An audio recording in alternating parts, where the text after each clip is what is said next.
Assalamualaikum warahmatullahi wabarakatuh. Selamat siang, salam sejahtera untuk kita semuanya.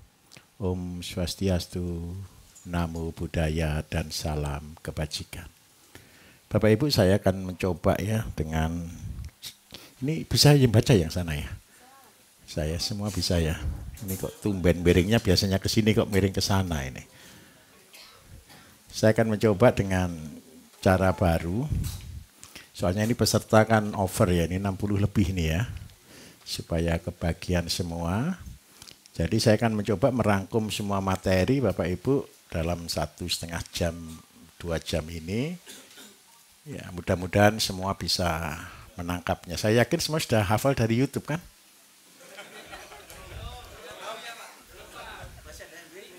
Masih ada yang bingung. Begini. Nanti untuk detail, kalau di dalam YouTube kan kadang-kadang materi sampai 2-3 jam itu kan detail sekali. Saya akan mencoba membuat simbol-simbolnya, supaya Bapak Ibu nanti kalau seandainya kurang jelas, bisa lihat di YouTube atau tanya di grup. Tapi intinya satu, jadi kebanyakan yang datang ini kan sebenarnya sudah mampu semua. Cuman langkah-langkah strategis yang akan diambilnya aja kan yang bingung. Baik.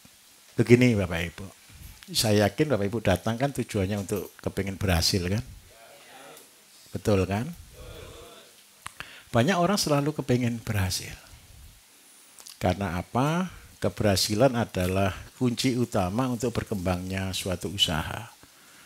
Nah, di dalam konsep keberhasilan ini Bapak Ibu, saya sebagai seorang praktisi, saya akan kita belajar bersama-sama bagaimana cara berhasil yang sesungguhnya. Banyak orang selalu memulai usaha itu dengan kata-kata besar. Goalnya supaya cukup. Betul enggak kira-kira? Bapak Ibu rata-rata kenapa sih mau bisnis? Karena kan ada kebutuhan hidup kan? Karena ada kebutuhan hidup sehingga Bapak Ibu mau berbisnis. Sehingga bisnisnya pun mengukur kebutuhan kita. Kenyataannya satu, justru banyak orang-orang yang main di dunia agrobisnis, ini semua rata-rata hancur. Kalau yang besar-besar itu biasanya besar utangnya juga. Betul atau tidak kira-kira? Karena mereka dikuasai oleh ambisi. Dan saya sudah terlalu sering gagal Bapak Ibu. Karena saya terlalu sering gagal, bukan berarti sekarang pun semua mudah, tidak. Ada simbol-simbol tertentu yang tetap sulit sampai hari ini. Dan itulah yang menjadi problem semua pengusaha. Yang datang, minta maaf ya, yang datang asli petani berapa orang? Nah, ini akan mempengaruhi cara ngajar saya. 1, 2, 3, 4. Asli petani. 5. Nanti kalau seandainya kurang jelas, saya kasih prioritas untuk bertanya. Betul ya? Jadi saya ngomong dengan, karena yang terlalu banyak ini pengusaha atau calon petani atau masih di masa persimpangan.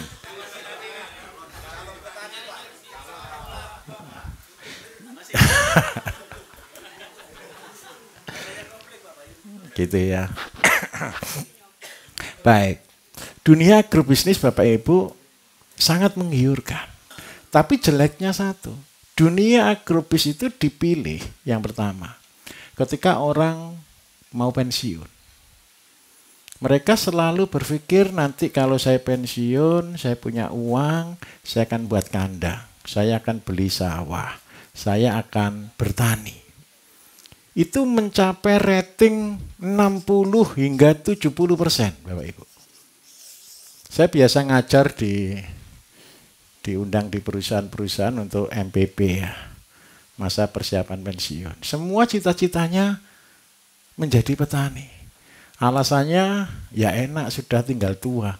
Padahal minta maaf. Dari 60-70% ini 95% gagal. Sehingga apa? Uang pensiun, uang pesangon habis. Dan justru ninggal hutang. Siapa di sini yang sudah masa MPP atau sudah di pensiun, ada atau tidak? Masih punya uang, Pak ya? Atau bukan begitu, bukan masih uang punya apa? Mau pensiun atau sudah pensiun? Oh, berarti kan terima uang pesangonnya kan belum, Pak ya? Bukan pesangon ya? Oke. Berarti cuma tabungan itu aja yang disimpan bertahun-tahun itu aja. Begini Bapak Ibu. Saya minta tolong, kemarin ada dari perusahaan ya. Pak, suami saya baru aja pensiun. Pesangonnya berapa Bu? 1M. Terus ini saya mau beli tanah, saya mau beli gini, terus saya ketemu saya, dia kecewa Bapak Ibu. Saya bilang, jangan beli semuanya. Terus uangnya untuk apa Pak? Ambil cuma maksimal 10%. Berarti berapa? 100 juta. Yang lainnya taruh di tempat dan lupakan. Taruh di bank ya cari bank plat merah lah yang aman-aman aja. Soalnya kondisi seperti ini. Biasanya kalau kondisi seperti ini bunga bank naik tinggi Bapak Ibu. Tapi takutnya nanti hilang uangnya. Nah, karena itu saya gunakan maksimal hanya 10%. Loh Pak 10% kan tidak bisa beli tanah. Tidak usah beli tanah. Mulai dari apa yang ada. Mulai dari kecil. Terus kalau kepengen bertani semuanya, tidak punya lahan, Pak, rumah saya ngepres. Boleh cuma nyewa. Nyewa jangan pendek, langsung 10 tahun. Supaya kenapa? 10 tahun harusnya sudah bisa beli tanah itu, Bapak Ibu. Saya ulangi ya, nyewa itu 10 tahun, itu harusnya sudah bisa beli tanahnya. Asalkan ilmunya punya. Jadi tolong, yang sudah terlanjur punya tanah banyak, lupakan dulu punya tanah banyak. Lihat fokus yang di depan kita. Yang kedua, yang tidak punya tanah berbahagialah. Modalnya cuma cukup 1 juta atau 500.000. Jadi jangan menyesal Bapak Ibu tidak punya tanah. Semua alumni, hampir banyak alumni sekarang sudah banyak cerita begini. Saya seringkali kan bilang ke seluruh peserta, jangan pernah takut dan jangan pernah cari tanah. Kenapa kok saya katakan begitu? Nanti tanahnya datang, modalnya datang. Bapak Ibu percaya enggak? Ketika Bapak Ibu punya ilmu di dalam agrobisnis ini, dan Bapak Ibu sudah jalankan, itu jadi magnet yang besar. Karena apa? Banyak orang Indonesia ini punya uang, tidak tahu ngelolanya. Betul atau tidak? Dikelola sendiri, bangkrut. Akhirnya dia bingung. Terus yang kedua, gara-gara pemerintah buat peraturan tanah nganggur mau diambil negara, banyak tidak orang bingung gara-gara kebijakan itu? Banyak. Berarti butuh pengelola enggak? Lawang tidak ada yang mau jadi petani, dikelola untuk apa? Betul atau betul? Hari ini cita-cita jadi petani banyak atau sedikit? Siapa yang sudah merasakan cari tenaga kerja di bidang pertanian susah? Ada? Mau cari tenaga loh, dibayar loh susah. Betul atau betul? Berarti tenang saja. Kalau Bapak Ibu diberi tanggung jawab yang kecil hari ini, buat sebagus mungkin. Dan ketika ilmunya sudah genap, itu akan menarik investor. Itu akan menarik supaya Bapak Ibu akan menjadi besar. Yang dibutuhkan Bapak Ibu hari ini adalah ilmunya. Karena itu jangan sakit hati dan jangan marah dengan saya. Kalau Bapak Ibu punya ambisi, punya ekspektasi yang sangat besar, saya tetap mulai dari yang kecil. Karena apa? Goal Bapak Ibu itu hanya berhasil. Betul atau tidak? Berhasil itu mudah atau susah?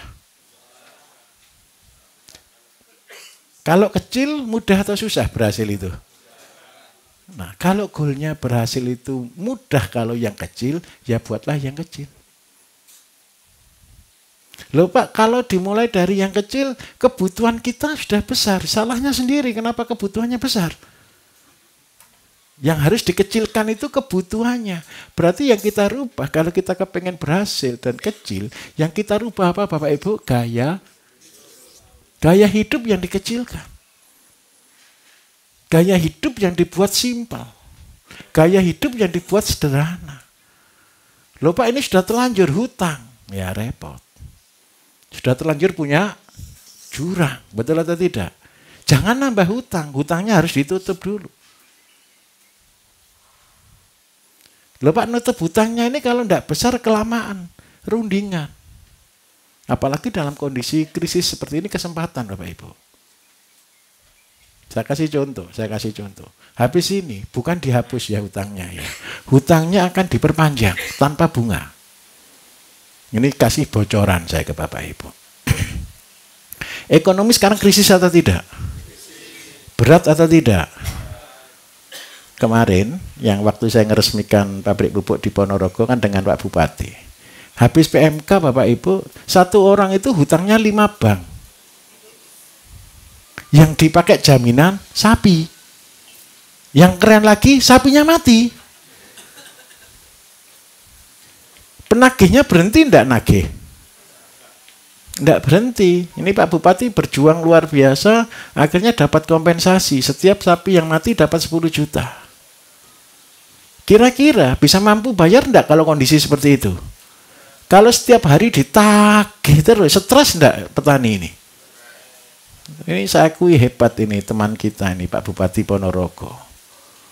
Akhirnya petani yang punya hutang dikumpulkan, bank penagih hutang dikumpulkan. Ini loh kondisinya. Kalau petani ditagih tiap hari, gak sempat kerja Bapak Ibu. Jagongi penagih hutang, betul atau tidak? Dan akhirnya janjinya janji palsu semua, betul atau tidak kira-kira? Terus kalau enggak gitu dipaksa untuk jual aset kan? Nah, akhirnya ini Pak Bupati bijaksana. Bang sabar dulu, jangan nagih sampai setahun. Paham maksud saya? Biar petani ini pulih dulu, biar petani ini bangkit dulu. Habis pendapatan 5-10 juta terus sapinya mati, uang untuk hidup aja tidak cukup. Betul atau tidak kira-kira? Dan ketika ekonomi mulai bergerak, mulai mampu nyicil kembali. Jadi restrukturisasi hutang. Bapak Ibu yang datang ke sini karena sudah punya hutang duluan, nanti bilang kondisinya sedang tidak baik. Bukan kita lari dari tanggung jawab, minta kompensasi. Kita bukan lari dari masalah, kita bukan menghindari masalah, minta tenggang waktu tanpa pertambahan bunga. Saya paling sering dampingi petani, pengusaha Bapak Ibu yang punya masalah seperti ini. Hutang bertambah itu gara-gara salah jalan. Banknya nambah gini, hutang lagi aja Pak. Lah hutang lagi separuh untuk bayar bunga. Kan tidak fair Bapak Ibu. Betul atau tidak kira-kira? Itu bukan membantu, itu menjerat. Makanya kalau saya lihat kata-kata itu, berarti jangan berurusan dengan bank kalau begitu. Karena bank kalau ditambah krut, jadinya bangkrut. Jadi yang membuat bangkrut petani ternyata bank kalau saya bilang gitu. Nah itu pimpinannya bank juga sadar akhirnya. Bapak ini mau nolong atau mau menjerat.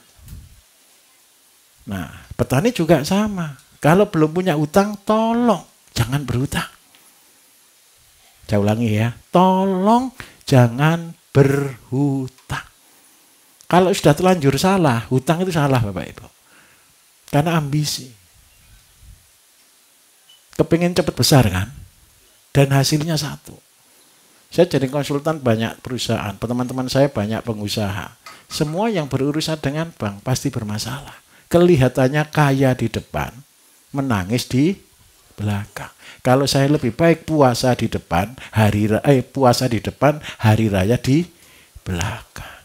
Enak mana puasa di depan atau senang di depan? Puasa di depan. Komitmen lo ya. Saya lihat wajah-wajahnya semua ini lo ya. Komitmen sama-sama. Puasa di depan. Hari raya itu di depan atau di belakang tuh Bapak Ibu? Takbir itu dibunyikan kapan tuh Bapak Ibu? Kalau Bapak Ibu ngerti kata puasa dan ngerti apa kata-kata hari raya, ketika bilang Allahu Akbar, bicara apa Bapak Ibu? Kebesaran Tuhan. Karena apa? Ini betul-betul menderita. Jangan puasa kayak sekarang. Yang penting tidak makan, tidak minum saja. Puasalah yang sebenarnya. Di dalam bisnis pun sama. Supaya ketika Bapak Ibu berhasil, Bapak Ibu ketika mengumandangkan takbir, itu betul-betul dari hati Bapak Ibu. Mengakui kebesaran Allah. Senang enggak kira-kira kalau begitu? Jadi kalau malam takbir itu harusnya yang keluar itu air mata. Kenapa saya katakan air mata yang keluar? Karena melihat kebesarannya Tuhan. Pertanian juga sama. Peternakan juga sama. Bisnis di sektor agrobisnis ini sama persis.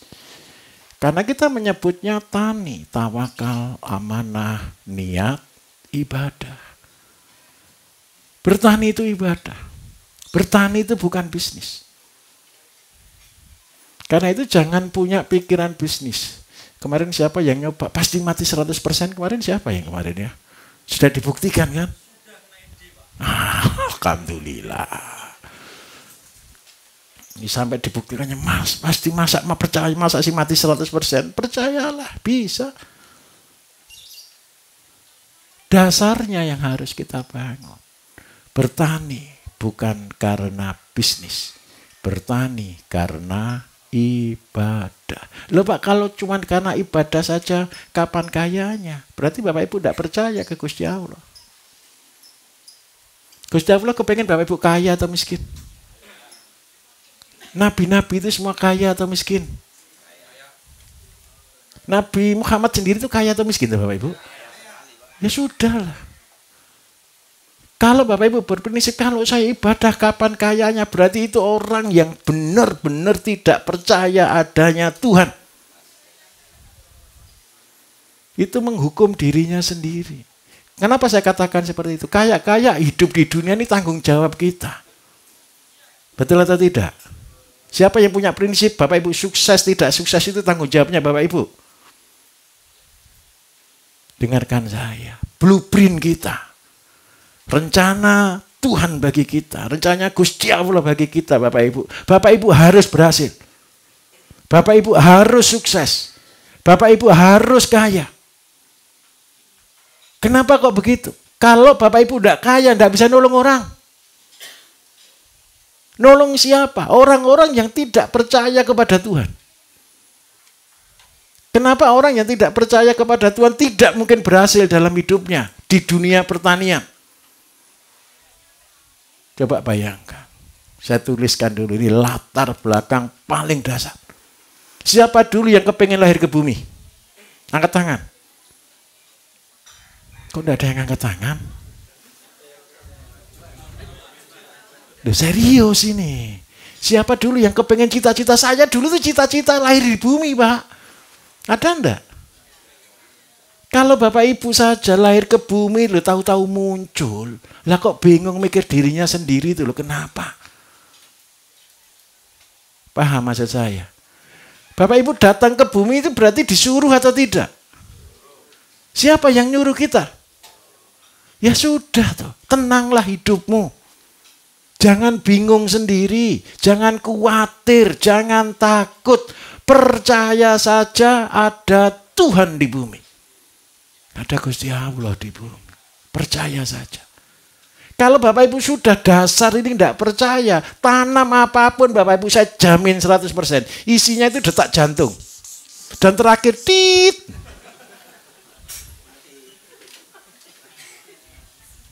Betul atau betul?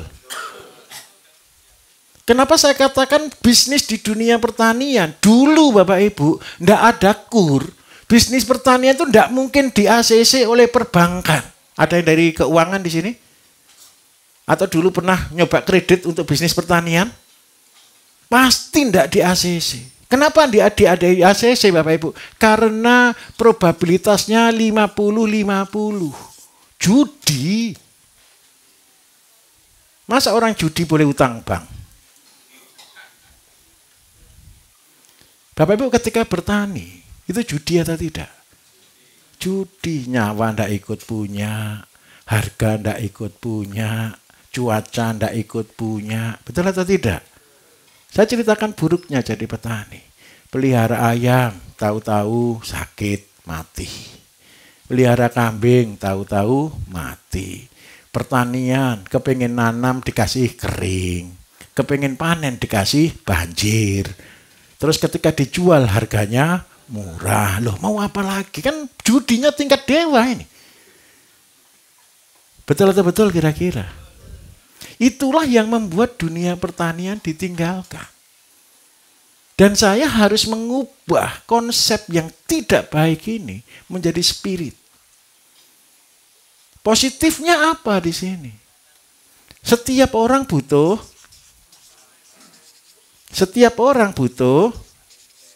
setiap orang kepingin sejahtera. Sudah ini yang saya pegang. Saya ulangi, semua orang butuh makan enggak? Kaya, miskin, susah, senang, tetap makan atau tidak? Semua orang kepengen sehat tidak? Semua orang kepengen bahagia, sejahtera enggak? Pasti. Ini cita-citanya semua orang. Bapak Ibu juga kepengen ini enggak? Iya. Kenapa kok harus besar? Loh Pak Bayu itu buat jebakan. 10 ekor ayam jadi miliarder. Betul atau tidak? Jadi miliarder itu susah atau gampang? Tidak mungkin. Saya bilang jujur, tidak mungkin. Sulit sekali, apalagi dari 10 ekor ayam. Betul atau tidak? Itu Bapak Ibu seperti goalnya orang masuk surga. Masuk surga itu mungkin atau tidak? Kok bisa bilang mungkin? Wong kalau Bapak Ibu hitung deh, dari yang benar sama yang jahat, yang kita lakukan banyak yang benar atau yang jahat? Lah kok kepengen masuk surga itu loh, itu kan hitungannya Bapak Ibu sendiri. Kenapa itu tidak dipakai acuan? Karena belum mati. Kalau sudah mati juga tidak bisa ditanya, sudah masuk surga belum? Betul atau betul? Saya ngasih ilustrasinya satu. Kalau Bapak Ibu lulus, dan jadi miliarder, percayalah, Bapak Ibu akan berubah 180 derajat. Ibadahnya beda, hidupnya beda, gayanya beda, ngomongnya beda. Karena saya yakin, hanya orang-orang yang tawakal, hanya orang-orang yang amanah, hanya orang-orang yang hidupnya hanya untuk ibadahlah yang bisa jadi miliarder. Loh Pak, ini kan bertolak belakang. Jadi ibadah itu kan biasanya miskin. Betul atau tidak? Itu kan yang Bapak Ibu lihat. Kalau yang Bapak Ibu lihatnya cuma imam di masjid, susah. Yang harus Bapak Ibu lihat itu di kitab. Kenapa para nabi itu kaya Bapak Ibu? Coba kayanya para nabi dari apa? Domba.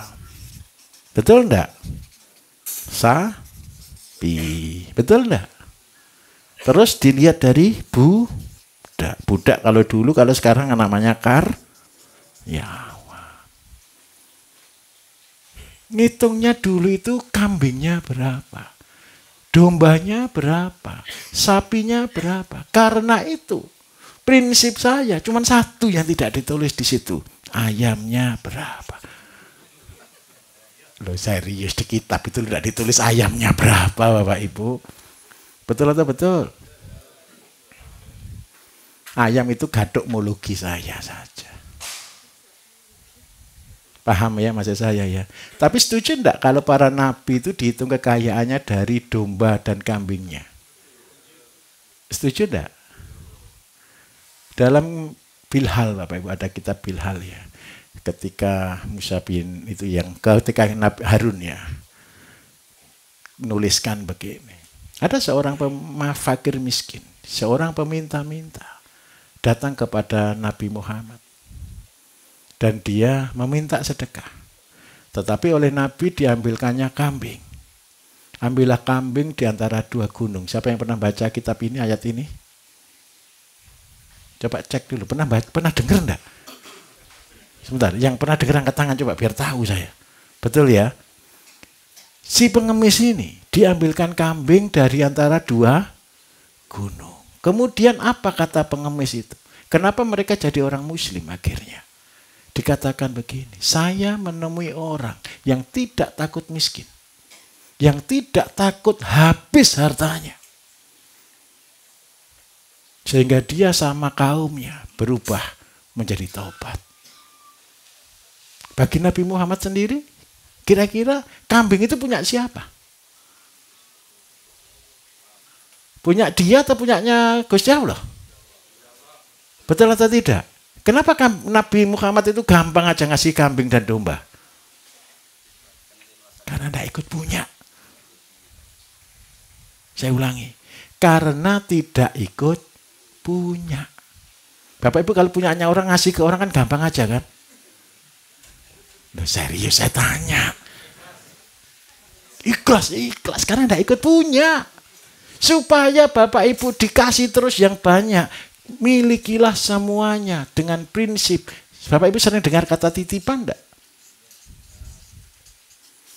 Saya minta maaf. Hartanya Bapak Ibu titipan atau bukan? Kalau diminta orang boleh atau tidak? Loh, ngeceknya gampang. Kita seringkali gampang ngomong. Semua itu titipan. Betul atau betul? Ternak ini titipan bukan? Kambing, sapi, ayam semua titipan atau bukan? Tapi kalau diminta orang ikhlas enggak beri?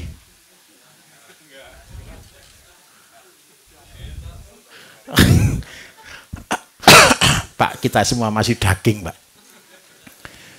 Tapi percayalah, saya harus katakan jujur. Itulah yang saya katakan melewati sirotol mustaqim. Pertanian, peternakan, perikanan, jangan pernah berharap berhasil. Kalau Bapak Ibu merasa memiliki. Kalau Bapak Ibu memiliki, saya jamin di depan. Ketika Gusti Allah, habis. Supaya aman. Sebelum Gusti Allah, ini titipan. Supaya tidak diambil. Paham maksud saya di sini? Kalau semua ini titipan, berarti tugas kita apa dong? Tanggung jawab. Kenapa Bapak Ibu merawat ayam dengan baik? Kenapa Bapak Ibu merawat kambing dengan baik? Merawat tanaman dengan baik? Karena wujud dari tanggung jawab kita. Kepada siapa? Tahu, kepada Tuhan. Kalau sudah sampai di sini ringan enggak? Loh Pak, kalau begitu kapan jadi miliardernya? Ya urusan Bapak Ibu dengan Gusti Allah. Setuju atau tidak? Karena itu teori saya tegas katakan. Kalau ada orang yang kepingin jadi orang kaya, pasti isinya dalam hidupnya itu masalah. Stres. Tegang pikirannya. Terus, belum sampai genap 50 tahun, 60 tahun, stroke.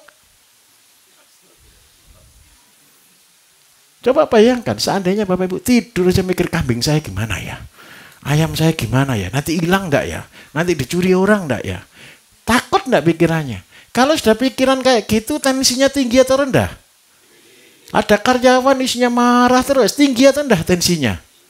Gimana enggak stroke? Tetapi kalau konsep kita itu sadar itu hanya tanggung jawab kita. Lakukan sebaik mungkin. Kerjakan sebaik mungkin. Perkara ada yang jelek, ada yang baik, ada yang jahat, ada yang tidak. Walau-walau. Kita tetap bersyukur. Kalau begitu ceritanya kira-kira bahagia enggak? Bahagia. Karena itu teori saya mengatakan.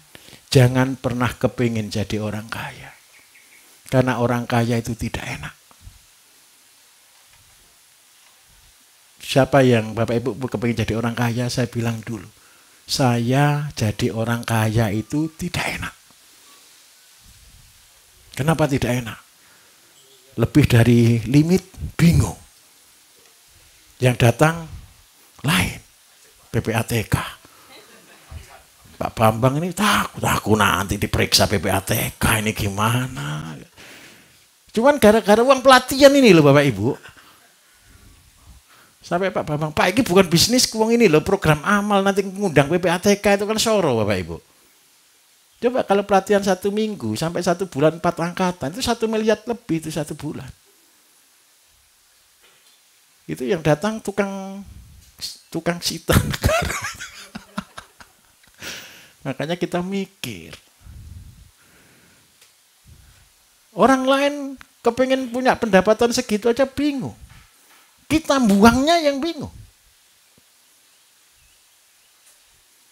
Karena itu saya katakan, jangan kepengen jadi orang kaya. Teori saya mengatakan kalau kaya terpaksa saja. Bilang sebelahmu, kalau kaya terpaksa saja ya. Kok langsung senyum itu gimana? Ini serius Bapak Ibu, serius. Apapun bisnis Bapak Ibu, saya ulangi ya, apapun bisnis Bapak Ibu, ayam, kambing, ikan, entok, burung, pertanian, semuanya itu hanya jalan. Saya ulangi ya, itu hanya jalan. Jangan fanatik di satu bidang. Karena itu konsep saya mengatakan mulailah dari apa yang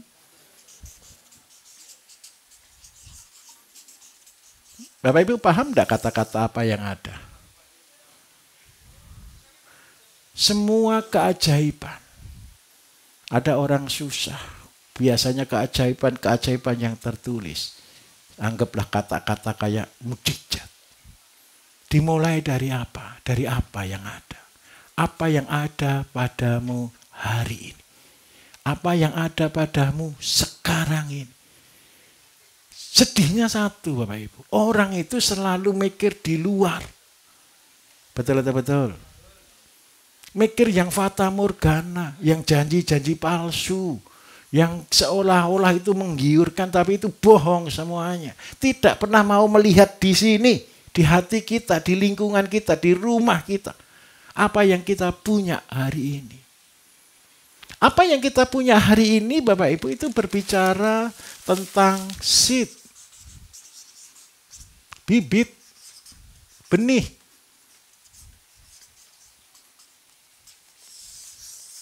Benih itu besar atau kecil?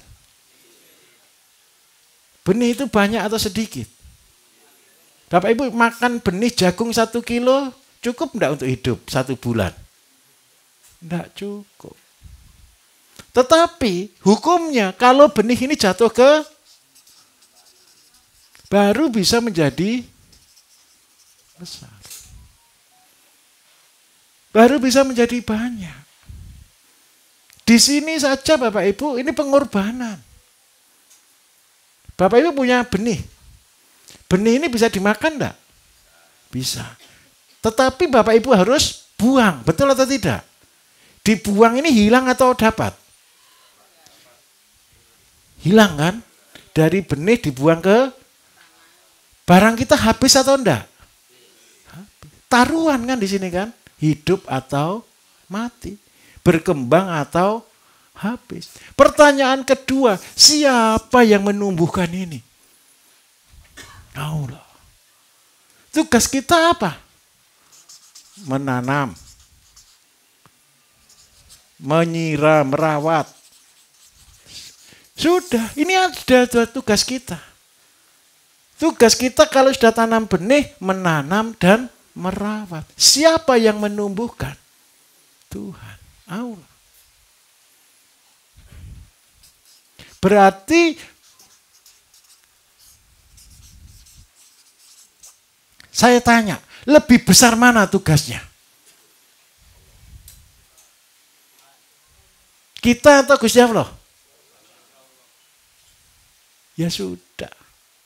Bapak Ibu punya ayam. Dipisahkan. Dikasih makan. Yang membuat dia hidup siapa? Kepengennya manusia itu satu Bapak Ibu. Menghilangkan ini. Dan manusianya jadi Tuhan kecil. Firaun. Mau jadi Firaun? Tobat dari sini ya. Kita itu kepinginnya jadi Tuhan kecil. Semua harus ikut aturan saya. Betul atau betul? Tolong tobat. Tidak akan berhasil. Saya tantang negara besar yang hari ini sedang menentang Tuhan. Cina, Eropa, dan banyak Timur Tengah. Mulai kepingin meniadakan Tuhan. Mereka bergerak, saya bergerak. Saya katakan saya adalah saksinya Gusti Allah. Bapak Ibu saksinya Gusti Allah enggak? Ketika mengatakan saya bersaksi. Betul enggak? La ilah. Itu kata-kata bersaksi enggak? Bapak Ibu bersaksi bahwa tidak ada Tuhan selain Tuhan itu satu. Dan Tuhan yang sama. Yang berkuasa di bumi. Itu sedang mau didemo Bapak Ibu. Kecanggihan-kecanggihan dunia menggantikan ciptaan Tuhan. Dan itulah salah satu visi saya. Perang melawan mereka.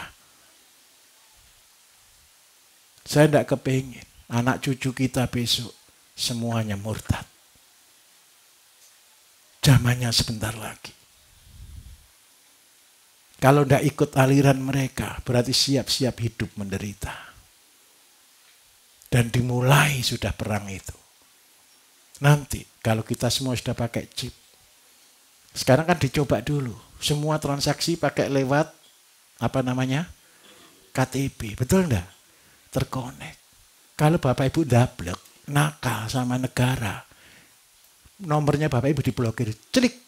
Seumur hidup tidak pernah punya uang. Syaratnya satu. Ikut aturan mereka. Karena itu Amerika paling butuh satu, datanya seluruh rakyat Indonesia. Bukan untuk data. Semua transaksi harus kebaca. Semua kegiatan harus kebaca. Itu namanya diperbudak. Tapi masalahnya satu. Saya hanya mampu berjuang bagi orang-orang yang terpilih. Saya di awal sekali ketika saya dapat vision ini.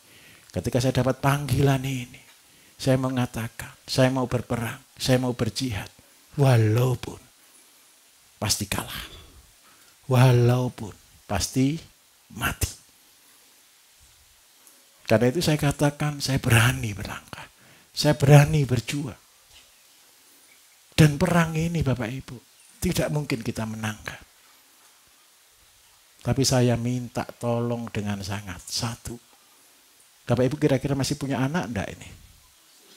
Masih punya keturunan enggak ke depan? Saya minta tolong. Anak-anak kita, keturunan kita. Supaya tetap menyembah kepada Tuhan. Menyembah kepada Allah. Tidak menyembah ke yang lain. Semua aspek dikuasai. Semua teknologi dikuasai. Saya kembali mengatakan bangun dari basic. Dan saya bersyukur satu, kita berdoa Bapak Ibu. Dan doa saya alhamdulillah dijawab oleh Tuhan. Kita berdoa, sekuat tenaga kita berjuang.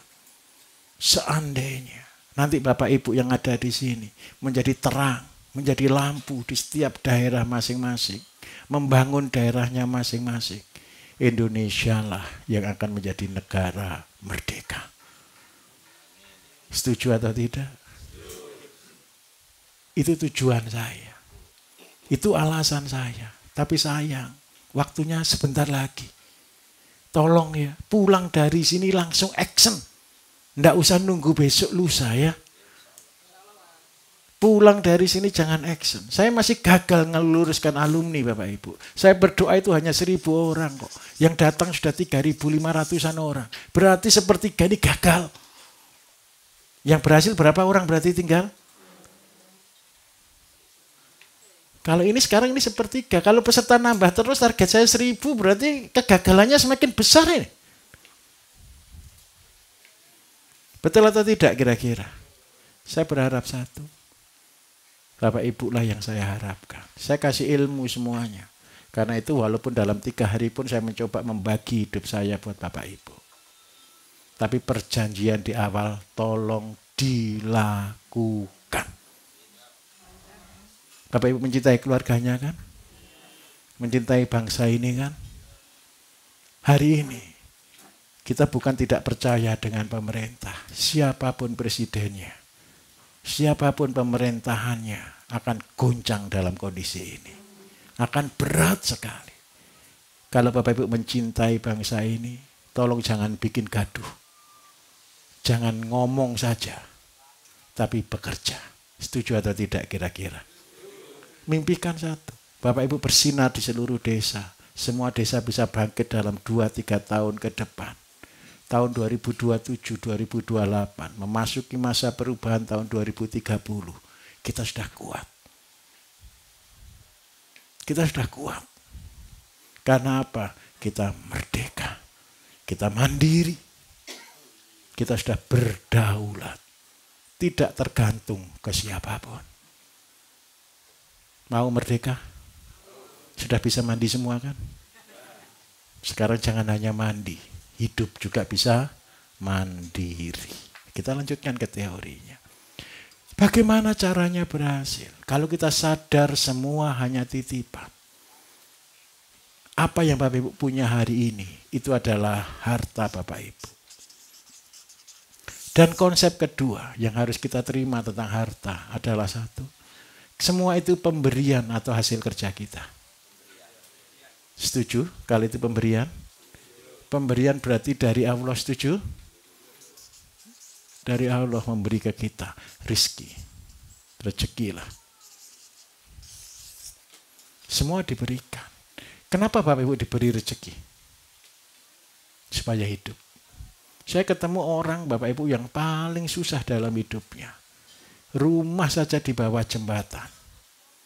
Yang heran satu, sudah berapa tahun Bapak Ibu tinggal di sini? Oh, saya sudah lebih dari 10 tahun. Pekerjaannya apa? Saya tidak punya pekerjaan. Kadang mengumpulkan barang bekas, kadang-kadang jadi peminta-minta, kadang-kadang jadi pemulung. Tapi yang paling banyak dia cerita, kalau dapatnya pemulung Pak untuk makan sehari saja belum tentu cukup. Kalau meminta-minta itu tidak cukup juga. Terus yang paling banyak hidupnya dari mana? Diberi orang. Dikirimi makanan. Pertanyaannya, itu yang ngirim itu manusia atau malaikat? Kan tidak tahu. Betul atau betul?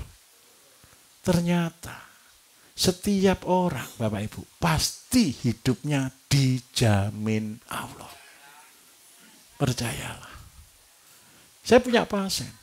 Sudah tidak bisa kerja, berdua suami istri, rumah diasingkan. Waktu itu sakit kusta. Bisa kerja enggak? Uangnya bisa dapat enggak? Diasingkan itu 6 tahun lebih.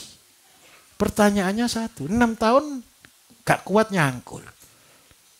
Cuma 6 tahun itu hidup diberi orang.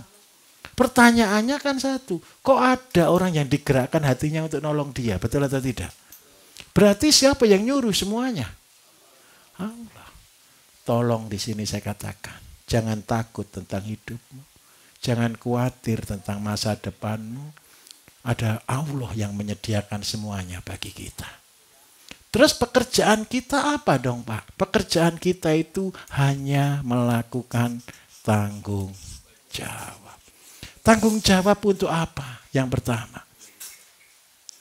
Bapak Ibu jangan bosan, ini saya yakin sudah banyak di YouTube. Ketika Bapak Ibu belanja, bukankah uang dari rezeki? Betul atau betul? Ketika Bapak Ibu belanja pasti ada limbah. Setuju atau tidak? Tujuan saya pelihara ayam 10 itu Bapak Ibu bukan jadi miliarder dulu. Tujuannya hanya cukup dimakan. Percayalah, si Bill Gates kan pernah ngomong gini. Ketika saya miskin, gara-gara dia sudah survei ke negara-negara berkembang. Kalau saya miskin, ternak yang saya pelihara pertama kali adalah ayam. Kenapa ayam dipelihara? Ayam itu Bapak Ibu kalau tidak punya apa-apa, lepaskan lo hidup. Setuju atau tidak? Pernah punya ayam dilepaskan di pekarangan tahu-tahu berkembang sendiri? Apa? Oh itu sekarang. Kalau dulu enggak. Dulu itu Bapak Ibu, ini saya ya. Saya punya kandang sapi. Setiap kandang sapi saya lepasi ayam 10 plus 1. Saya ulangi ya, setiap kandang sapi saya lepasi 10 plus 1. Telur di mana, ngerem di mana, kadang-kadang kita tidak tahu. Tahu-tahu klunuk bawa anaknya 10 gitu loh. Pernah punya seperti itu? Kita punya ayam, ayamku kok hilang ya, kok enggak pulang-pulang gitu, pernah enggak?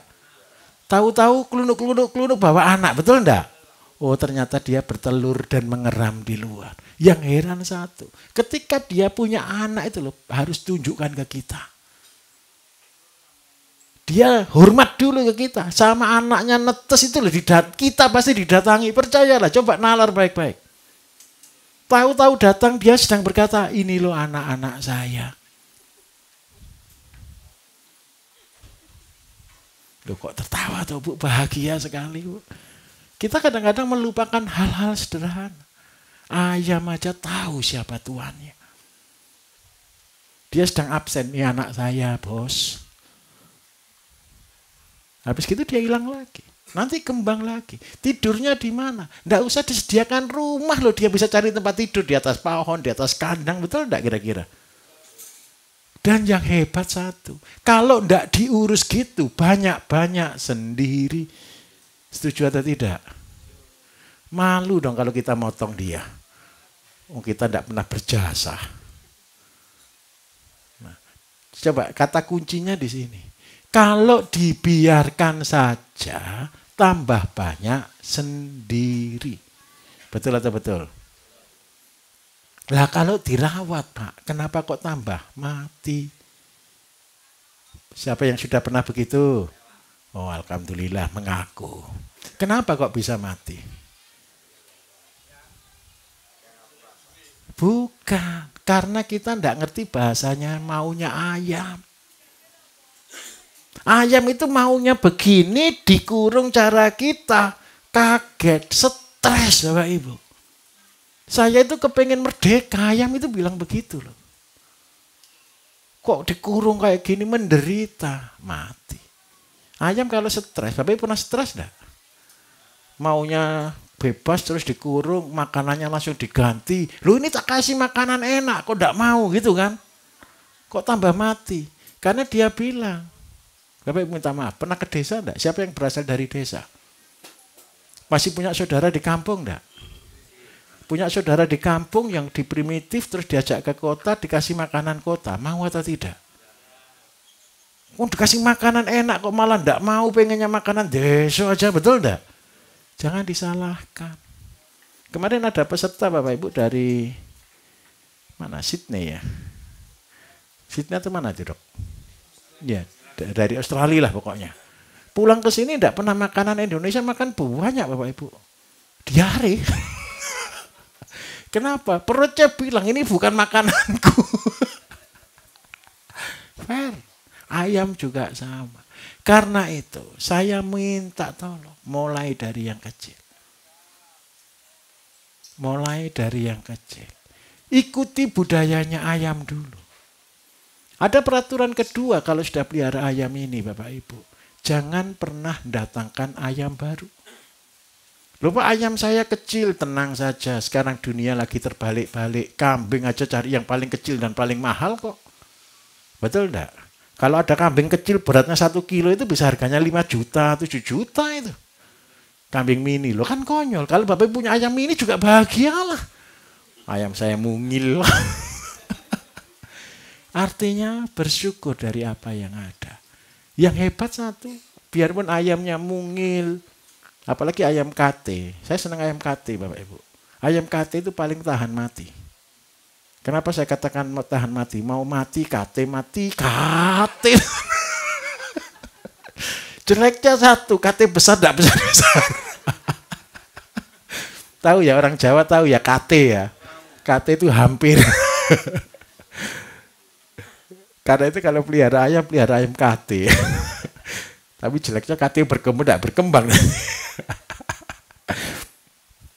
Ayam ini Bapak Ibu tugasnya makan limbah kita.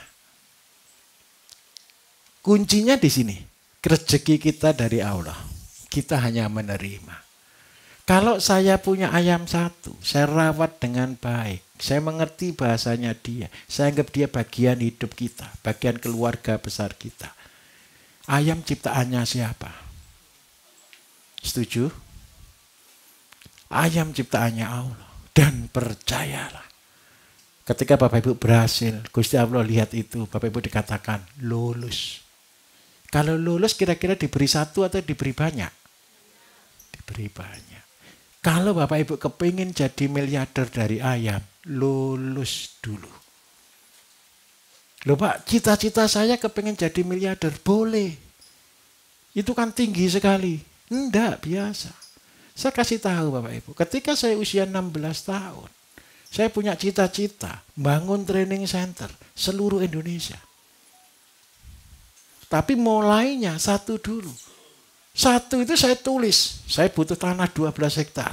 Saya butuh bangunan, saya butuh laboratorium, saya butuh kandang, saya butuh semua kolam dan sebagainya. Umur 16 tahun, saya bisa nulis kebutuhan saya 12,5 M. Ini tahun 90. 12,5 M pada waktu itu banyak atau sedikit? Banyak.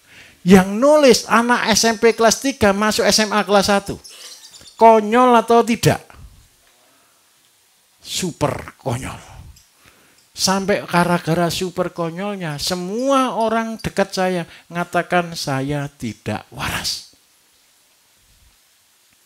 Yang keren lagi satu, semua orang bilang saya itu stres.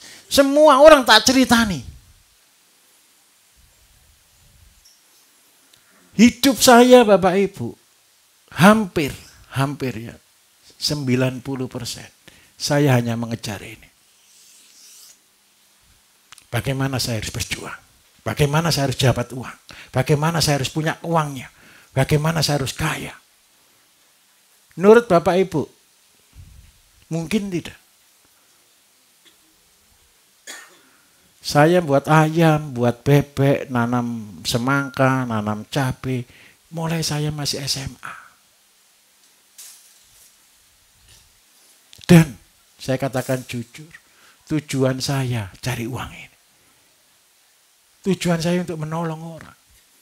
Karena tidak bangun pertanian Indonesia, padahal saya itu di tempat yang paling tandus di Mojokerto. Ada yang dari Jawa Timur, dekat-dekat Surabaya? Mana Gresik? Tahu Dawar Blandong, Pak?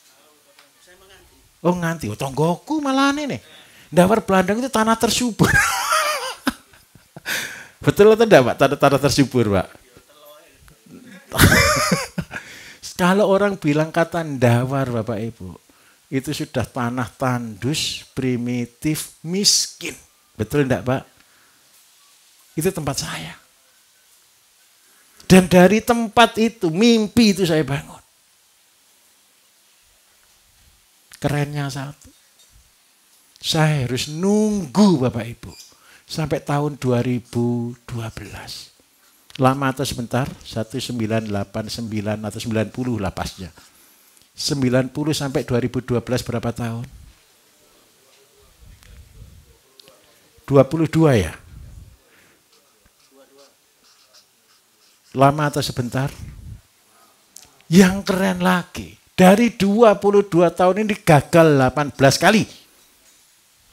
Berarti setiap tahun ganti usaha enggak? Dulu Bapak Ibu, ketika saya gagal, isinya air mata. Dan yang keren satu, setiap kali mau menyerah, enggak bisa nyerah. Saya kepengen nyerah gitu, putus asa gitu. Tahu-tahu ada lagi dorongan baru, bangun lagi, gagal lagi, bangun lagi. Dan gagalnya cuma 2. Tidak dibayar orang sama ditipu orang. Jadi bukan masalah teknis. Sakit hati tidak harusnya. Pada waktu itu saya bilang itu menyakitkan. Tetapi ketika saya tahu konsepnya Tuhan Bapak Ibu, tahun 2012, ketika saya sudah memulai training center, saya membangun training center, saya baru bisa bersyukur. Bersyukur saya dulu pernah gagal. Bersyukur saya dulu sering gagal. Karena apa? Bapak Ibu bisa tanya apa saja. Bapak Ibu tidak ada yang komentar. Saya kalau ditanya orang tidak pernah mikir langsung jawab. Pernah mikir seperti itu? Tahu kenapa?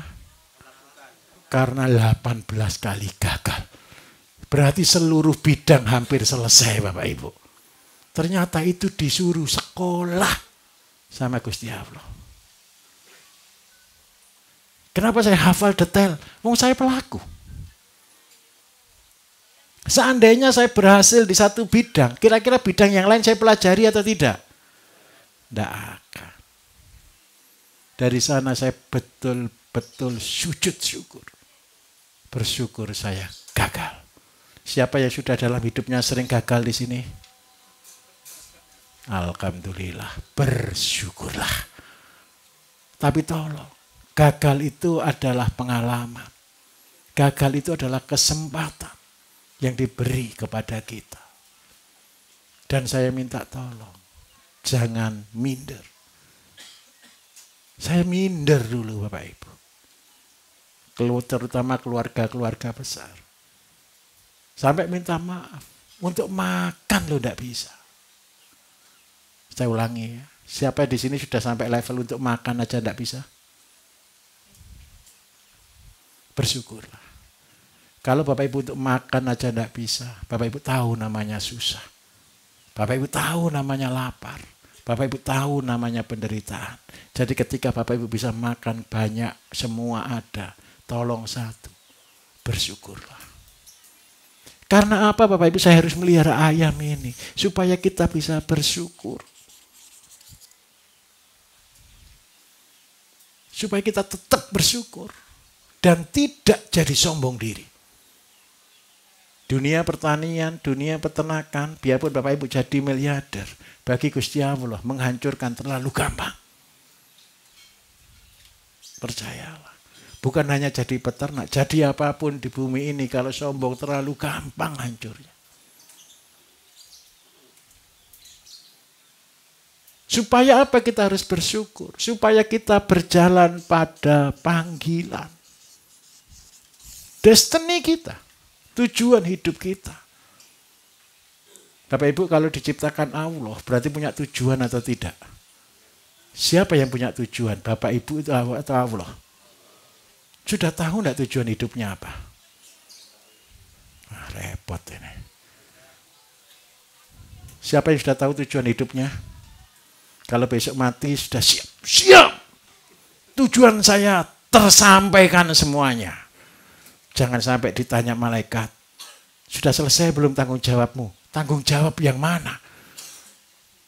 Masa disuruh balik gitu? Tidak mungkin. Ibadah itu adalah cara. Kitab itu adalah petunjuk. Hasilnya apa? Buah.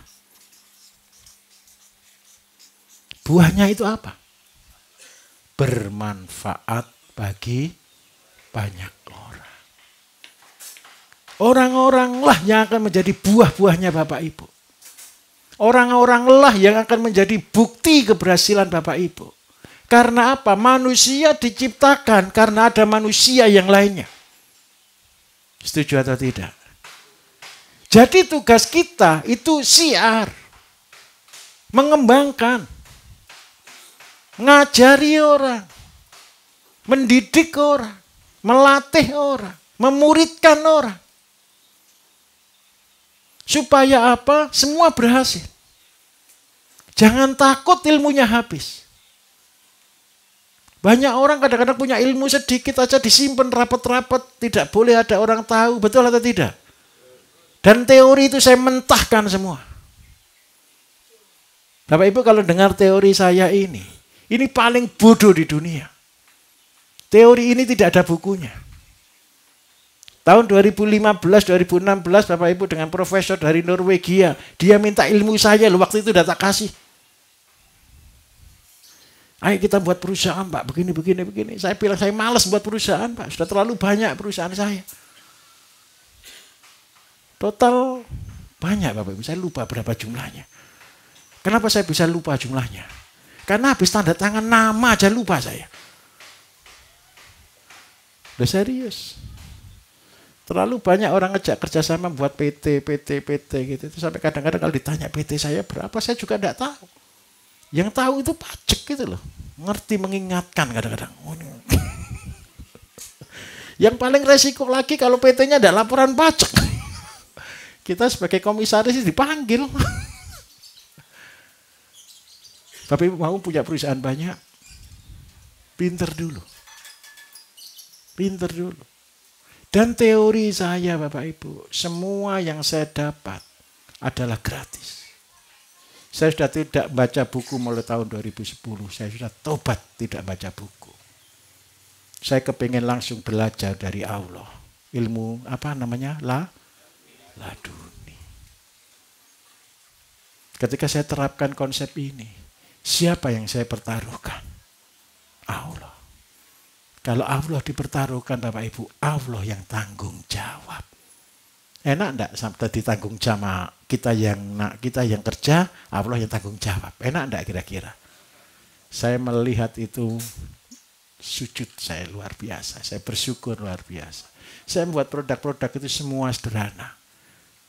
Bapak Ibu kemarin, hari ini ya, nanti praktek ya di sini ya. Itu semua sederhana. Tapi ingat baik-baik. Itu saya dapatkan langsung dari sumbernya. Tolong satu saja. Kerjakan sesuai SOP. Sudah ada yang kepengen protes ya di sini ya. Sudah ada yang belum? Pak Bambang tadi sudah laporan. Ini teman-teman belum kerja aja Pak, sudah mau modifikasi. Lulus saja belum modifikasi.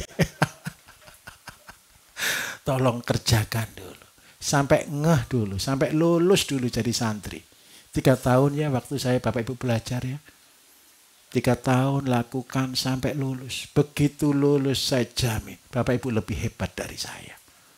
Minimal sama dengan saya sendiri. Terus yang kedua, Bapak Ibu ini adalah orang-orang terpilih. Sudah tahu mau di live kan, mau datang itu kan konyol kan? Konyol atau enggak? Konyol. Jadi Bapak Ibu adalah orang-orang yang spesial. Karena itu saya tuntut lebih. Harus action. Harus action. Kita bukan hanya menggoncang Indonesia.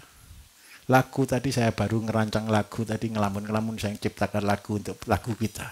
Petani Teman Sejati. Nanti ya didengarkannya setelah pas launching koperasi ya. Bapak Ibu nanti tergabung di koperasi besar kita. Kalau Indonesia kita buat corporation. Salah beberapa orang di situ ada yang punya uang dunia juga ada. Dari Amerika.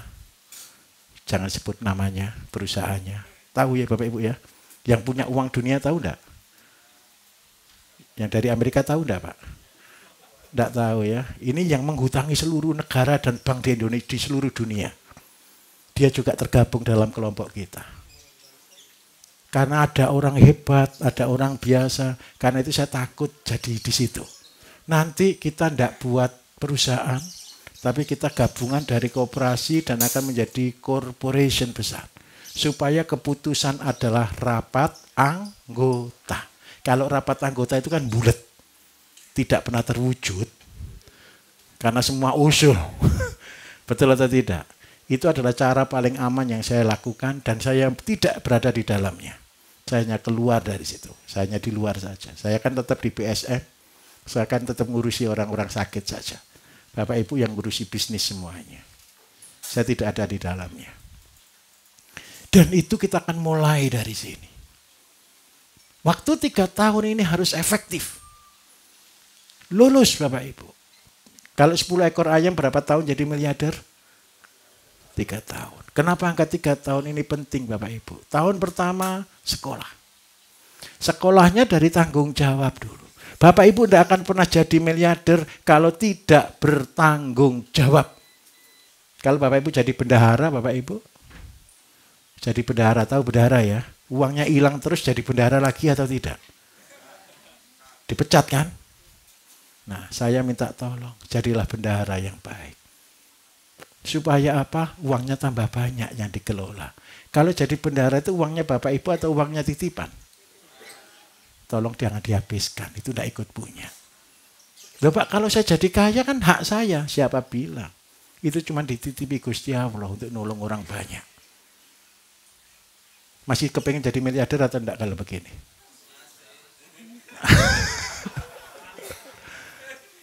Pantang menyerah. Ingat ya perjanjiannya.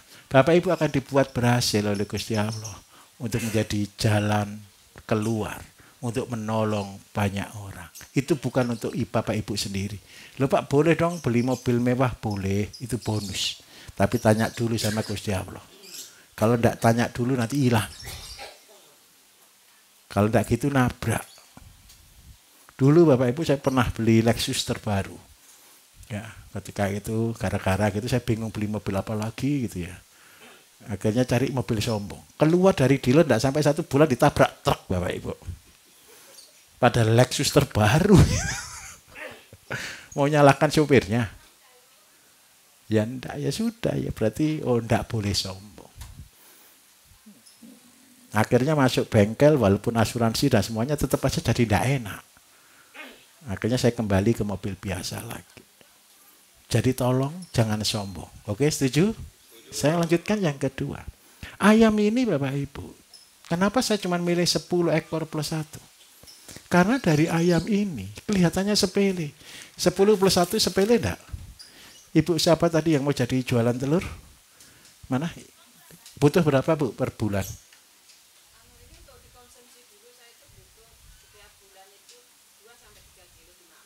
Oh, untuk makan sendiri. Yang dijualnya? Sebentar. Keluarganya berapa kok habis 2-3 kilo Bu? 4 orang kan? Kebanyakan. Nanti bisulan Bu. Masak sendiri? Coba. Bapak Ibu ini kita hitung sama-sama. Kenapa mulai dari yang kecil? Ketika saya pelihara ayam 10 plus 1, yang real dibuahi berapa ekor? Paling 5. Betul enggak? Berarti yang tidak dibuahi berapa? Seandainya telurnya itu 10 per bulan, berarti sebulan ada berapa Bapak Ibu? Karena yang dibuahi ada berapa? Separuh kan? Dibagi 2 kan? Berarti yang dibuahi ada berapa? 50. Yang dibuahi, tetaskan. Kalau mau investasi. Kalau enggak mau investasi, belum siap pakan, jual semua saja. Makan semua saja. Ibu sama ayamnya juga dijak hitung-hitungan ya. Ayamnya biar bahagia. Jadi kalau ibu ambil makannya, bapak ibu ngasih makan ke dia, bilang gini, telurmu sudah tak bayar. Makanan itu kan bayarannya. Tahu konsepnya beri makan ini Bapak Ibu? 50% adalah LRT. Betul ya? 50% adalah dedak padi. Yang beli apa di sini? Dedak padi. Beli kan? Oh gak beli ya? Wah alhamdulillah ibu orang kaya kalau begitu sudah. Slab. Jangan diceritakan orang Bu yang ngasih makan ayam sama gagah. Nanti di demo Bulog nanti. Yang lain lagi bingung nyari beras, ibu ngasih makan ayam dengan gabah. Tidak apa-apa, guyon aja.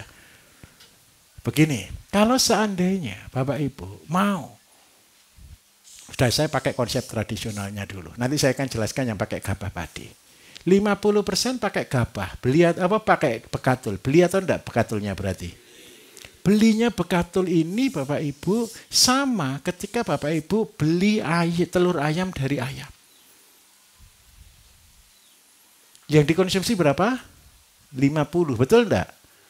50 itu kalau seandainya beli harga 2.000, berarti berapa? 100.000.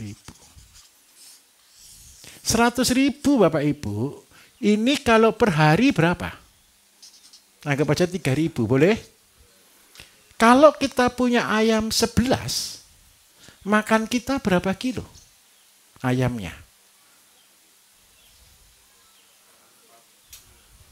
Anggaplah 150 gram kali 11. Ketemu berapa? Satu harinya berapa? 165 1,65 kilo. Setuju atau tidak? 165 kilo ini komposisinya 50% gratis. Karena apa? 800 gram itu LRT. Betul ya? 800 gramnya sudah. Seandainya seluruh rawat keluarga belajar sama ibu, ikut caranya ibu, maka yang terjadi Bapak Ibu, ada limbah enggak? Yakin? Bapak Ibu mau jadi pahlawan untuk bangsa ini? Mau kira-kira? Saya minta tolong satu. Ajarkan supaya semua rumah punya ayam 10 ekor. Supaya apa? Nomor 1. Coba deh, ada yang perangkat desa. Kemarin ada BUMDes juga kalau tidak salah. Kepala desa atau perangkat desa, Pak? Perangkat desa. Bapak dari desa mana? Mana? Oh, Menganti. Warganya berapa banyak, Pak? Kakak. Wah, kakaknya. Kakaknya 2.000 lah. 2.000 aja ya. Kebanyakan. Yang lain nanti protes. Kakak itu rata-rata 1.000 per desa. Lebih ya. Besar ya. Ya sudah saya ikut Bapak. Berapa Pak kakaknya Pak? Berapa? 4.000? 2.000. Oke. 2.000 kakak. Pakai ada uang kebersihan Pak? Berapa per orang Pak? Per keluarga Pak? Per bulan ya Pak ya. Berarti ngumpulkan sampah di desa Bapak Ibu, ada berapa juta biaya ngumpulkan sampah? 24. Pak saya mau tanya, sampahnya ada tempat sampah desa atau enggak Pak? Pengolahan sampah desa? Enggak jalan ya Pak ya. Saya minta maaf, terus sampahnya dikemanakan? Dibuang ke tempat sampah Pak? Biaya lagi enggak Pak? Ngambil uang dari ini. Saya minta maaf. Dari rumah dipindah ke desa. Pengumpulan sampah desa. Betul ya? Dari desa dikumpulkan di sampah kota. Dan kira-kira masalahnya selesai atau tidak? Mindah masalah. Sekarang saya mau katakan jujur sejujur-jujurnya. Kalau semua rakyat itu tanggung jawab. Ini biaya atau pendapatan? 24 juta. Pendapatan bagi desa. Biaya bagi yang punya rumah. Betul ya? Boleh saya katakan 24 juta itu biaya untuk ngolah sampah? Bos bisa enggak? Seandainya. Kita berandai-andai. Cara paling bodoh yang saya lakukan. Setiap keluarga dibalik, pelihara ayam 10, wajib hukumnya. Masuk Gresik Pak ya. Nanti dewannya juga salah satu alumni kita Bapak Ibu, ketua dewannya. Saya sudah usul ke dia. Saya minta buat undang-undang warga dilarang buang sampah. Kenapa ini penting? Saya tunjukkan. Seandainya setiap warga bisa produksi 50 saja telur. Yang 50 kan diteteskan kan? Tidak kita hitung. 50 saja dihasilkan. Kalau ada 2.000 kakak, berarti produksi telurnya per bulan berapa butir?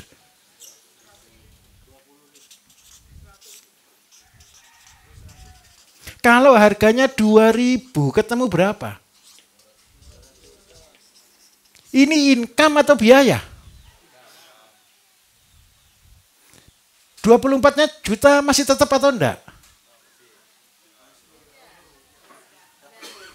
Sudah hilang kan Pak? Terus seandainya kita sadar Bapak Ibu, seluruh Indonesia pelihara ayam semuanya, telur semuanya.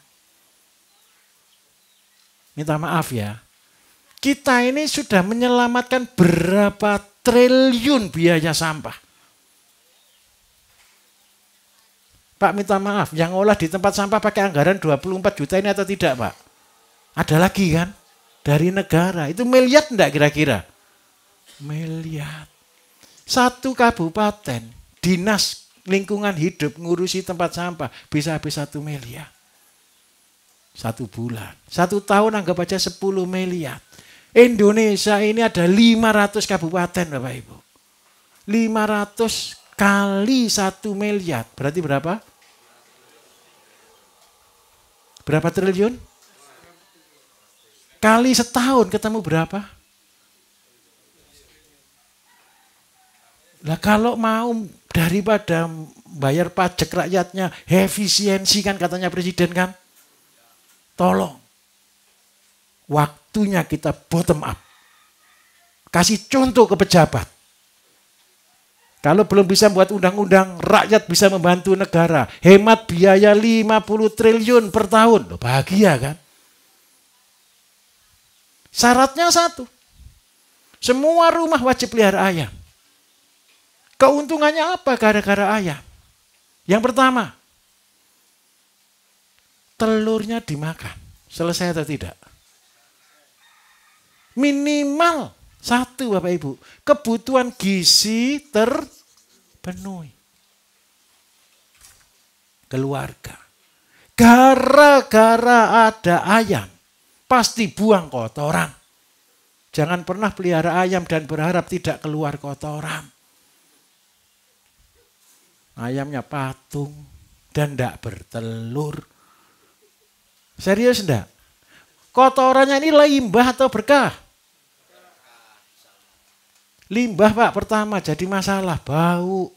Bapak Ibu kan ya gitu dok, lihat, bau kotoran ayam gitu. Habis ini praktek megang kotoran ayam. Loh serius. Gara-gara ayam 10 makannya sehari hampir 2 kilo, 1,5 kilo. Berarti kotorannya ada berapa? 1,5 kilo juga. Setiap hari Bapak Ibu punya pabrik pupuk 1,5 kilo pakan. Ini pasti atau enggak? Pasti kalau punya ayam. Betul atau betul? Kalau ini dibiarkan, masalah atau berkah? Tanggung jawab dibutuhkan. Tanggung jawabnya apa? Ngolah limbah jadi berkah. Limbah rumah tangga diolah jadi pakan. Limbah rumah tangga diolah jadi pupuk. Sekarang kotoran ayam diolah jadi pupuk. Terus setiap keluarga Bapak Ibu, ini percayalah, ini garansi saya. Kalau kita hidup itu cuma butuh 1 kali 2. Yang saya sebut dengan keyhole, lubang kunci. Ini loh masuk pertanian itu. Nggak usah mikir yang 1 hektar, 2 hektar, 10 hektar. Tanam dulu 3 kali 3. Kalau sudah lulus boleh tanam 1 hektar, 100 hektar pun boleh. Mau tanam kangkung aja nggak hidup ya Pak ya kemarin Pak ya. Kuning gitu loh. Sekarang lihat Pak, beli dulu, sekolah dulu sama bayar asisten Pak. ChatGPT Pak. Foto, celik. Tanya dia, apa masalahnya? Langsung jurnal seluruh dunia ngumpul. Gitu. Apanya? Kenapa kuning? Langsung, ini kekurangan nitrogen. Nah, langsung muncul Bapak Ibu. Terus tanya lagi, apa solusinya? Kasih pupuk yang mengandung nitrogen. Kalau organik begini. Nah, Bapak Ibu kan sudah sekolah buat pupuknya. Dia kan belum bisa buat pupuknya. Si AI itu belum pernah bisa membangun pupuknya Bapak Ibu. Karena dia tidak bisa megang. Dia cuma bisa bicara. Karena itu tolong, jangan nambah orang pinter bicara. Yang pinter bicara dan tidak terkalahkan, AI. Dalam 1 detik sampai 5 menit, dia bisa membaca jurnal seluruh dunia. Termasuk saya yang pinterkan AI itu. Karena YouTube kita sudah kita ACC, diambil oleh AI. Itu izin dulu mereka Bapak Ibu. Dan saya ACC. Biar apa? Kalau Bapak Ibu butuh, tidak usah tanya saya. Tanya AI saja. Caranya Pak Bayu. Langsung muncul di situ semua. Jadi tidak usah ngerekam video kayak segitu banyaknya. Toh kalau didengarkan tidur aja kok. Siapa yang sudah nonton video saya terus sambil tidur? Semua. Jadi saya itu bahagia Bapak Ibu. Dikeloni bapak-bapak, dikeloni ibu-ibu, jadi teman tidurnya. bisa menidurkan. Padahal kata-kata saya itu menghibur memang. Saya cocok jadi tukang tidur ini. Oke, saya lanjutkan di sini. Ini bukan bicara teori. Ini bicara filosofi hidup. Bapak Ibu punya tanah 3x3, punya pabrik pupuk every day, 1,5 kilo. Mabuk enggak tanah kita dipupuk begitu? Banyak atau sedikit ini pupuknya? Over atau tidak? Pasti subur atau tidak harusnya? Terlalu subur. Kenapa buatnya harus terlalu subur? Ini loh buat keluarganya Bapak Ibu. Tolong di sini bukan hanya tanam. Di sini perlu buku catatan. Buat buku catatan petani. Saya tanam kangkung hari ini. Jam, tanggal, berapa biji, tulis.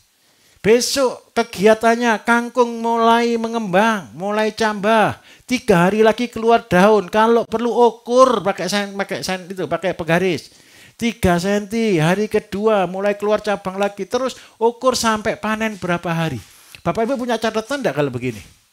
Kalau seluruh tanaman punya catatan begini, Bapak Ibu jadi apa? Profesor. Hari ini Bapak Ibu, kampus-kampus kita sedang tidak baik-baik saja. Pendidikan di Indonesia meluluskan sarjana yang disuruh untuk cari kerja. Kenapa kok begitu? Karena dosennya ngelamar jadi dosen itu dulu cari kerja. Sehingga ngajari mahasiswa, kamu sekolah yang pinter supaya besok bisa cari kerja. Hasilnya sekarang jadi gunung es. Bayangkan. Bapak Ibu pernah nonton video? Sarjana ngelamar tukang sapu. Pernah dengar enggak itu? Sedih atau senang? Yang harusnya sedih. Ya, pendidikan. Masa sih kita level sarjana di Indonesia itu job desk-nya tukang bersih-bersih? Bapak Ibu setuju enggak kalau ini di luar negeri jadi bulian Bapak Ibu? Akhirnya menganggap apa? Sekolah di Indonesia itu ecek-ecek.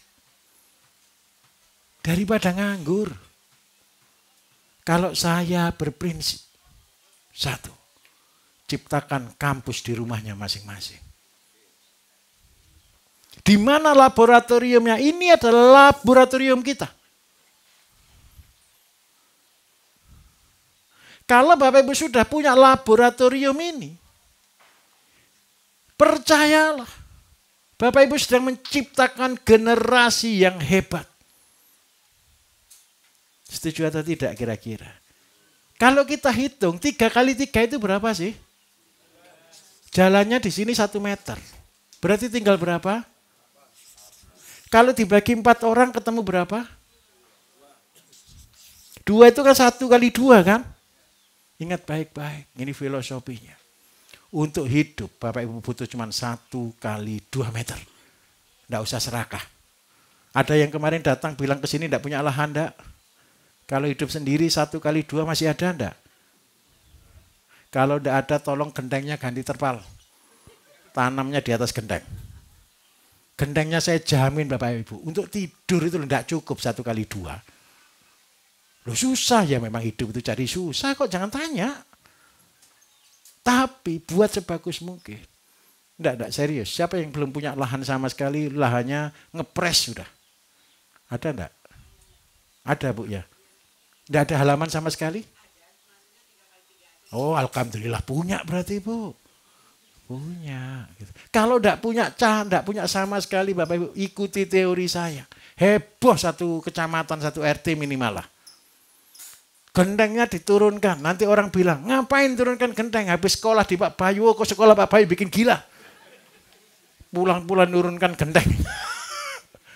Buat tanam di sana. Terus bilang, kenapa kok tanam di situ? Tidak punya lahan. Kalau tanamannya pertama pasti cuma disinisi Bapak Ibu. Percayalah. Kalau tanamannya jelek, dihina pasti 100%. Tapi kalau sudah di atas genteng, itu siap pamer loh ya. Pamer kekonyolan dan pamer kehebatan loh ya. Paham maksud saya enggak ini? Orang lihat enggak? Begitu orang lihat itu bagus, saya jamin. Buat list di situ. Siapa yang mau ngasih tanah? Jangan tanam di situ nanti. Ini loh tanah nganggur, ini loh tanah nganggur. Terus bilang lagi yang kedua.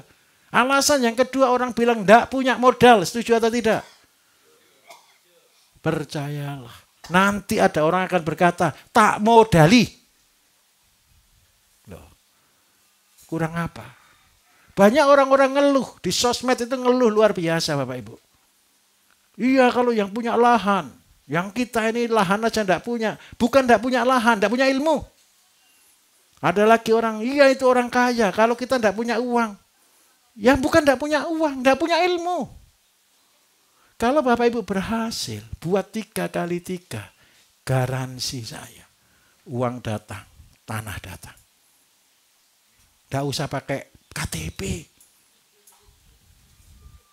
Enggak usah pinjol.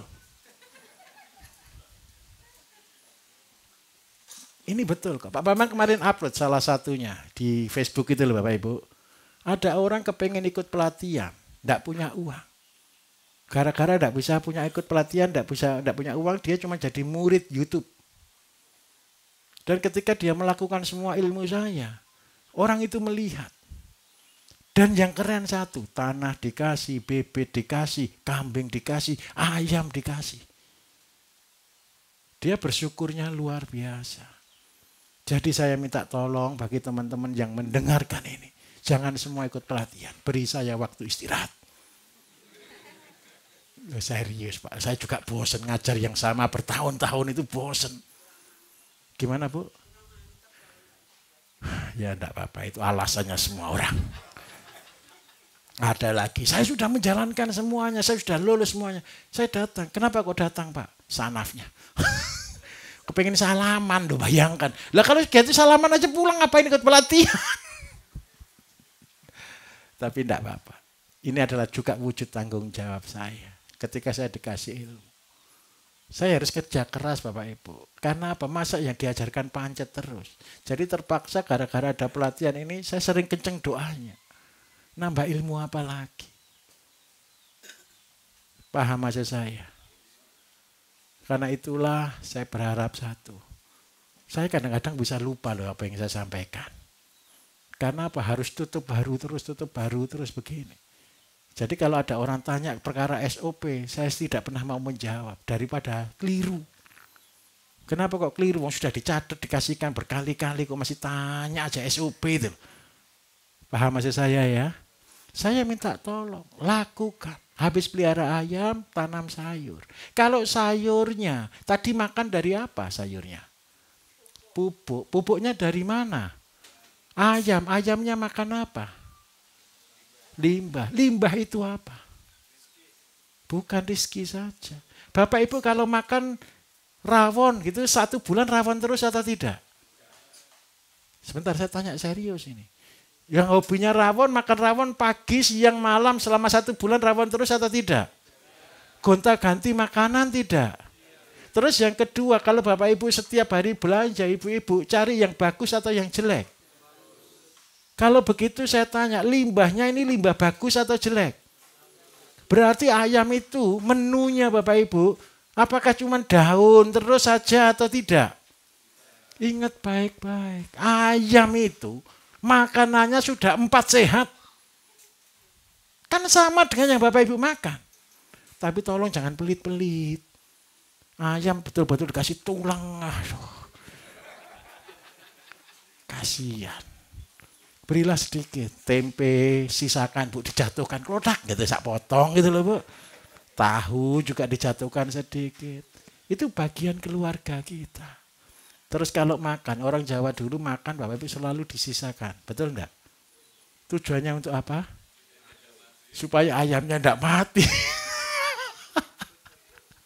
Dan tolong ketika makan ingat kata-kata ini. Walaupun guruan, tolong sisakan sedikit ini untuk ayam saya. Supaya ayamnya hidup. Siapa tadi yang cerita ayamnya dikasih makan LRT terus badannya nyilet gitu? Tadi siapa yang cerita tadi? Bapak ya, Pak. Anaknya ya.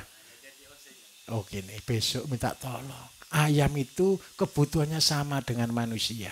Karbohidrat, protein, lemak, vitamin, mineral harus terpenuhi. Karena dia makhluk tolong. Bapak Ibu harus betul-betul menjadi, kita ini makhluk yang paling mulia. Setuju atau tidak? Ayam itu ciptaan Allah. Setuju atau tidak? Perlakukan dia sebagai ciptaan. Kita bukan memanusiakan ayam loh ya. Jangan. Ayam tetap ayam. Tapi kita lakukan yang terbaik. Kita harus tahu kebutuhannya. Tadi adik saya ngajari tentang teori waktu dia kuliah. Karena dia dari kuliah. Saya sarjana ekonomi. Kalau saya ngajar peternakan tidak keluar Bapak Ibu di ekonomi. Makanya saya tidak ngajar teknis. Saya ngajar ngawurnya. Paham maksud saya ya? Yang teknis biarkan yang teknis. Karena dia masternya nutrisi ternak. Kalau saya masternya hitung-hitungan. Wong sarjana ekonomi. Cuman semua saya hitung. Protein, lemak, karbohidrat, vitamin, dan mineral harus ada. Bapak Ibu jangan tega-tega sama ayam. Ayam kasih sayur saja. Boleh kasih kangkung, boleh tinggi-tinggi ayamnya. Kalau kurang lemak, kurus. Betul atau tidak? Ayam cuman bukan butuh nasi saja. Nasi saja tidak ada gizinya. Ibu-ibu kalau goreng, siapa yang kena kolesterol di sini? Ada enggak yang kena kolesterol? Tidak pernah cek ya. Alhamdulillah. Jadi kalau ditanya gitu, siapa yang sakit? Saya tidak ada sakit Pak. Kenapa? Saya tidak pernah kontrol Pak. Itu jawaban paling hebat. Tahu-tahu sek.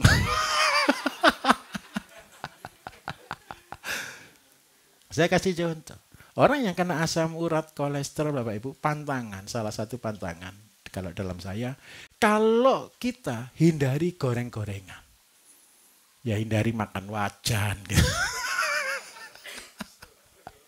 Makan soto, jangan dimakan. Hindari goreng-gorengan itu begini. Bukan berarti kita tidak boleh makan yang digoreng. Goreng boleh, cuman sekali goreng. Minyaknya itu sekali pakai. Sekali pakai bukan sekali goreng langsung dibuang juga, bukan. Sekali pakai itu begini. Kompor dinyalakan, minyaknya terbakar enggak? Mendidih kan? Nah, kalau goreng ini selesaikan pada waktu sekali nyala kompor. Jadi saya ini juga tukang masak Bapak Ibu.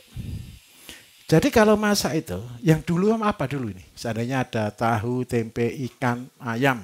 Apalagi yang dulu kan? Tahu. Tahu itu tidak membuat minyak kotor. Betul ya? Yang kedua, ayam boleh atau tempe boleh.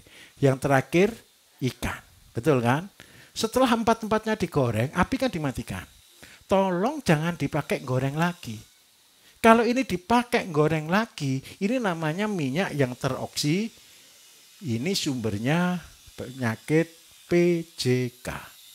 Penyakit jantung koroner. Diawali dari kolesterol. Karena dia sudah ikatan yang tidak bisa diurai. Supaya Bapak Ibu tidak kolesterol, minyak bekas tadi dibuang di tempat sampah. Di limbah rumah tangga. Ayamnya biar sakit kolesterol, tidak apa-apa. Ayam itu butuh lemak Bapak Ibu. Kalau dia tidak ada lemak, suspek dia. Bapak Ibu tidak ciptakan atlet. Bapak Ibu kepengen ayam yang gemuk, tidak suspek. Nanti saya minta tolong. Setelah praktek Bapak Ibu, ayam ini kan gini. Bapak Ibu di sini juga ayam kan kita sediakan semuanya. Tolong dibantu motong ya. Ada yang relawan mau bantu potong? Setelah praktek tolong bantu potong. Biar tahu pendalamannya. Tahu pendalamannya? Usus, hati, baunya, lemaknya. Bagaimana sih kalau ini ayam potong, ayam ras ya. Ayam ras dikasih makan asola sama jagung. Cuman makannya asola sama jagung aja. Lihat dagingnya. Ternyata keras. Ya dok ya. Keras dok kemarin dok. Kayak ayam kampung kalau enggak tahu kan. Nah, jadi cara membohongi orang. Rasa ayam potong tapi rasa ayam kampung gampang. Kasih makan yang organik. Mudah atau susah kalau begitu? Oke. Bapak Ibu habis ini istirahat. tolong pergunakan dengan baik, jangan molor ya. Jam 1 tet langsung siap. Tempatnya agak jauh, kurang lebih 200 meter ya. Yang di villa-villa kayu tadi, naik terus sampai ujung. Silakan ke sana. Nanti di sana boleh lihat pembenihan untuk cacing, untuk asola, untuk semua dari atas semuanya.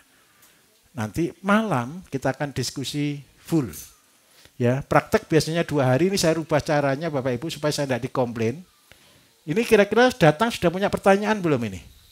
Siapa yang datang mau bertanya? Semua ya? Oke. Biasanya begini caranya. Biasanya kan malam ini kan kita satu. Nanti saya akan kelompokkan. Yang mau tanya ayam berapa orang silakan tanya semua, saya tampung. Soalnya biar saya tidak ngulang lagi pertanyaan dan jawab pertanyaan yang sama. Setuju ya? Oke, terima kasih banyak Bapak Ibu. Silakan makan dan isyoma. Kita nanti ketemu di sana ya dengan tim BSM. Terima kasih. Wassalamualaikum warahmatullahi wabarakatuh.